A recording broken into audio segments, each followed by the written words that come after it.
OH બંધ તોડવાની પ્રક્રિયા લાસ્ટ આપણે જોઈએ એસ્ટરીકરણની પ્રક્રિયા આલ્કોહોલ અને ફિનોલનું એસ્ટરીકરણ એમાં ખાસ કરીને એસ્પિરિન મિથાઇલ સેલિસિલિક જે બામ બનાવવા માટે વપરાય તો આ જે જોયા બાદ હવે બીજો જે ગુણધર્મ અંદર ગણાય એવો OH બંધ તોડવાની જગ્યાએ નવું નામ આવશે CO બંધ તોડવાની પ્રક્રિયા તો આ પણ ખૂબ મહત્વની છે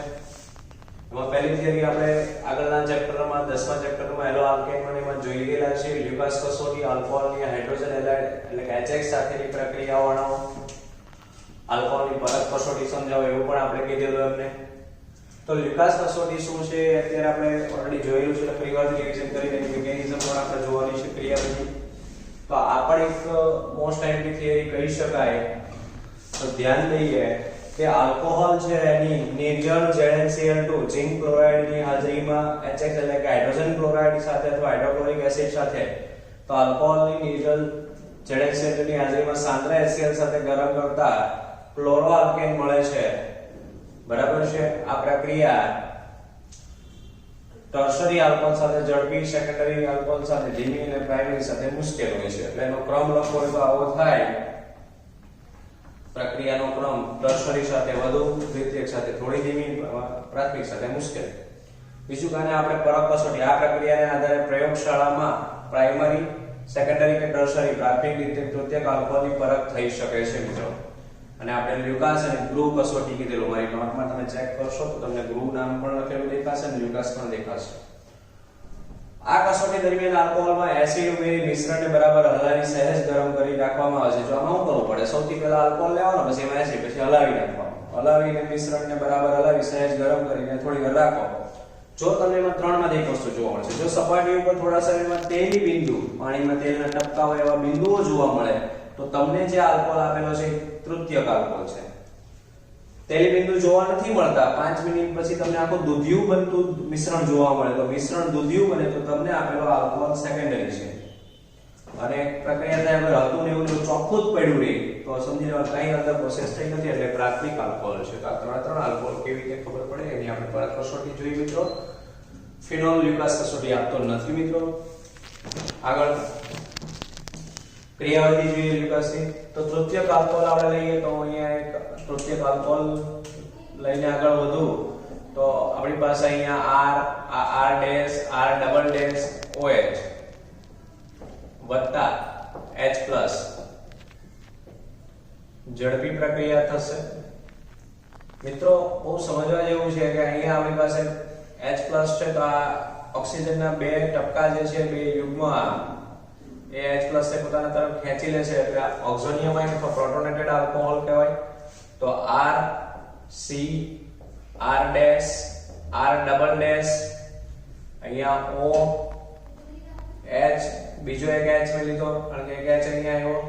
બે ટપકા વધ્યા અને પોઝિટિવ ચાર્જ વધશે ધ્યાન દઈએ અહીંયા પોઝિટિવ ચાર્જ પણ રહેશે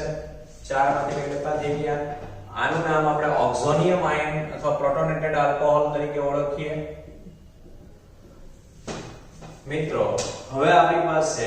ઓક્ઝોનિયમ આયન આગળ લઈએ એમાંથી પાણીનો અણુ દૂર કરશું તો R C અહીંયા R ડેશ અહીંયા R double dash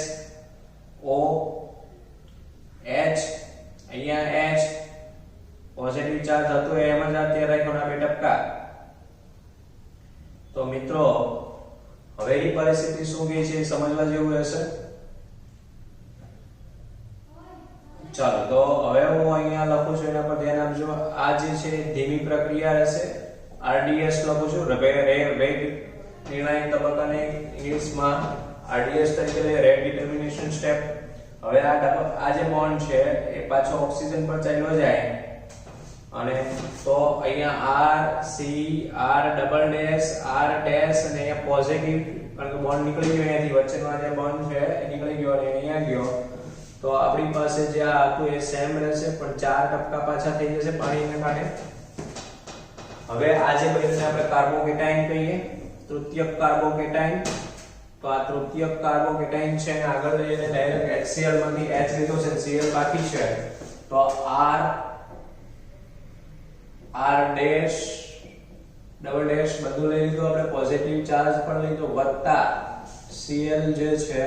H plus માંથી છૂટો પડેલો માઈનસ, તો એની સાથે આપણે 8% લઈ લઈએ,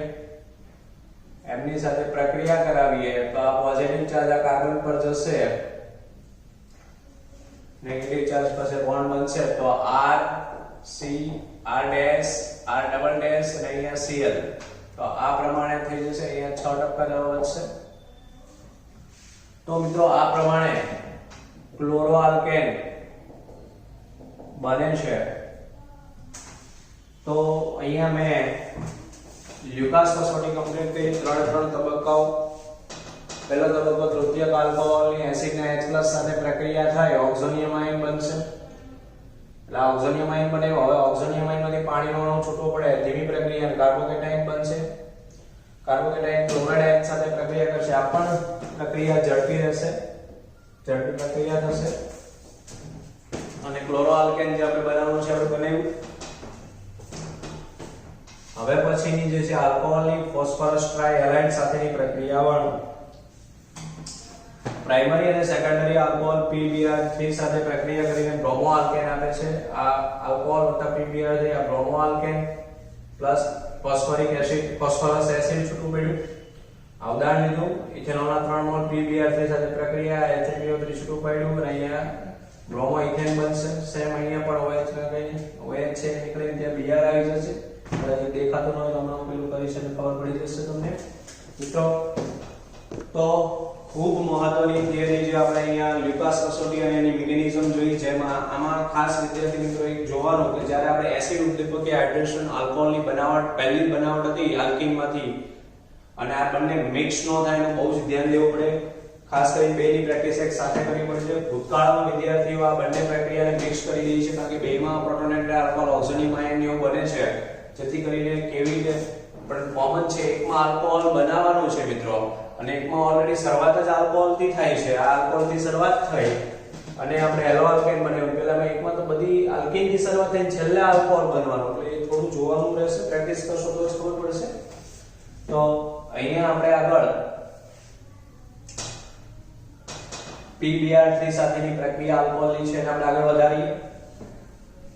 તો PBr3 સાથે આલ્કોહોલ પ્રક્રિયા કરે છે, એના પર ધ્યાન દઈએ તો મિત્રો હું અહીંયા એક ઉદાહરણ હજી વધારું તો બેન્ઝીન રિંગ વાળું એક ઉદાહરણ લઈએ, CHOH CH3 ની PBr3 સાથે પ્રક્રિયા કરવામાં આવે અને H3PO3 છૂટું પડી જાય, તો આ જ નિપજમાં CH અહીંયા Br અને આ CH3 થઈ જશે, આ 3 મોલ હશે, અહીંયા પણ 3 મોલ હશે। મિત્રો ક્રિયાવિધિ પર આપણે આગળ વધીએ તો ક્રિયાવિધિ જે છે બે તબક્કામાં ક્રિયાવિધિ અહીંયા થાય છે। તબક્કા નંબર 1, ચાલો તબક્કા નંબર 1 ની અંદર મિત્રો શું થાય છે પેલા આપણે ક્રિયાવિધિ જોઈએ તો R CH2OH RCH2OH ની PBr3 સાથેની પ્રક્રિયા તો 3 Br બ્રોમિન સાથે P સાથે જોડાયેલા રહેશે, 3 બ્રોમિન 6% સાથે। તો મિત્રો આ પ્રકારની પ્રક્રિયા થશે। આ તબક્કા નંબર 1 આપણે આને લેશું અને તબક્કા નંબર 1 પ્રમાણે જો જોઈએ તો હવે શું થશે એવું સમજવા જેવું છે મિત્રો। આપણી પાસે એક Br આને આપણે છૂટું પાડી દઈએ અને આ ટપકું છે P સાથે જોડાઈ જાય એક O સાથેનું, તો હવે રચના શું બનશે મિત્રો? હું અહીંયા લખું છું R CH2O 2% પોઝિટિવ ચાર્જ બરાબર, આ H છે હું નીચે જોઈન કરી દઉં છું OH અને આ P Br2 ડાયરેક્ટ લખી દો તો પણ ચાલે, પ્લસ Br માઈનસ આપણે એક Br આપણે આ રીતે છૂટો પાડી દીધો। આ તબક્કા નંબર 1 હતું। તબક્કા નંબર 2, તબક્કા નંબર 2 હવે આપણી પાસે જે આ PBr તો આપણી પાસે આવ્યું છે બરાબર છે, એની ફરીથી Br સાથે પ્રક્રિયા કેવી રીતે કરું છું અને ધ્યાન દેવા જેવું રહેશે આ પ્રોસેસ.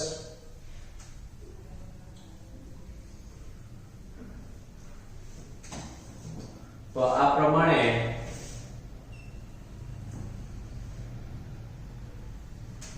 ધ્યાન દઈએ મિત્રો. હવે આપણે શું કરશું અને આગળ લેશું. આ જે સેમ અહીંયા ઉપર લઈ લઉં બીજા તબક્કા માટે RCH2. આમ તો છે ને પહેલા હું Br લખું, Br માઈનસ પ્લસ RCH2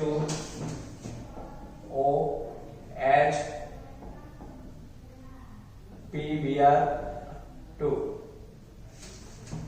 મિત્રો હવે શું થશે, આ બે બ્રોમિન ના બે ટપકા છે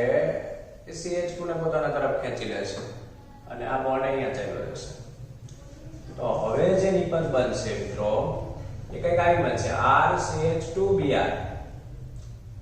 RCH2Br વત્તા HO PBr2. અહીં આ પ્રોસેસ પૂરી થઈ ગઈ અને આપણી આ જે નિપજ છે એ નિપજ મળી ગઈ. લખવાનું અહીં HOPBr2 આલ્કોહોલના બીજા અણુ સાથે પ્રક્રિયા કરે છે. આ પ્રક્રિયામાં 3 મોલ આલ્કોહોલ માંથી 3 મોલ બ્રોમો આલ્કેન બને છે. મિત્રો તો અહીંયા આપણી પાસે આ કમ્પ્લીટ થયું. તો આપણે અહીંયા જે કમ્પ્લીટ કર્યું હવે તમે એની રીતે લખો તો લખી શકો. આનું નામ આપવું હોય પ્રોટોનેટેડ આલ્કાઇલ ડાયબ્રોમોફોસ્ફાઇડ. ખૂબ નાનું નામ છે. આ જે નિપજ છે ભાઈ અગાઉ તબક્કો એક એક લખવાનું વર્ણન કે ભાઈ આ પ્રાથમિક આલ્કોહોલ જે છે PBr3 સાથે પ્રક્રિયા કરતા પ્રોટોનેટેડ ડાયબ્રોમોફોસ્ફાઇડ બને છે. આ વર્ણન એનું તબક્કા 2 નું વર્ણન શું આવશે કે ભાઈ આ પ્રોટોનેટેડ ડાયઆલ્કાઇલ બ્રોમાઇડની બ્રોમાઇડ આયન સાથે પ્રક્રિયા કરતા બ્રોમો આલ્કેન બને છે અને HOPBr2 છૂટો પડે. જેવું આ પ્રક્રિયા છે વર્ણન તબક્કામાં લખી નાખવાનું, લખ્યું નથી. તો મિત્રો અહીંયા આપણી પાસે લ્યુકાસ કસોટી પ્લસ આલ્કોહોલની PBr3 સાથેની પ્રક્રિયા આપણે કમ્પ્લીટ કરી. હવે આપણે જે જોવાનું છે મિત્રો એ પણ ખૂબ મહત્વનું છે, આલ્કોહોલનું નિર્જલીકરણ અને ઓક્સિડેશન. પહેલા આ બંને થિયરી વ્યવસ્થિત લખીને પ્રેક્ટિસ કરવાની રહેશે મિત્રો. પછી આપણે આગળ વધીએ, પહેલા જોઈ લઈએ.